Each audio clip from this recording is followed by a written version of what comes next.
Now, with thousands of students back in the classrooms, authorities want to ensure that those campuses are safe. That's why school policing has been reintroduced. And as Janelle Noel Ferguson tells us, it also comes as a number of violent attacks have been reported at various campuses.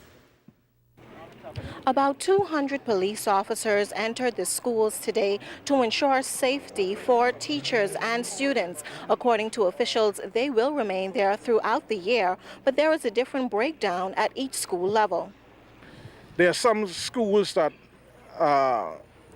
where we must have police presence right now, and there are some schools that we'll be continue to look at to find out whether or not we need a police presence. We did not have a lot of problems coming from the primary and junior school. It was mainly the high schools. And we are going to be working with the different level of schools, the junior high schools, to see if there's any of them that requires the police presence on site every day. Assistant Commissioner of Police Leon Bethel was at the various schools ensuring that officers were properly acclimated in the school environment. Bethel, however, responded to some concerns about police officers being armed on the school campus. In some instances, police officers will be armed, but we don't want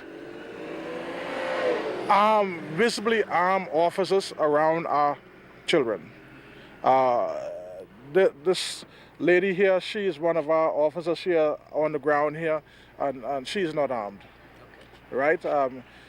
We don't want guns around our children. We don't want our children to be accustomed to the sight and the use to see the guns around them. Meanwhile, over at the CV Bethel High School, National Security Minister Dr. Bernard Nottage was busy making his rounds. He noted the importance of police in the schools, which is to provide a safe environment and build community relations with students. However, the argument that police would be better served on the streets is one that Dr. Nottage does not agree with. How can they serve better on the streets? These schools have 1,000, 1,500 young people in them all day long. They have to come to school, they have to leave school. They are the people. I mean, there are police on the streets. We have saturation patrols going on, we have selective enforcement going on, we have mobiles, we have police up through and through this town.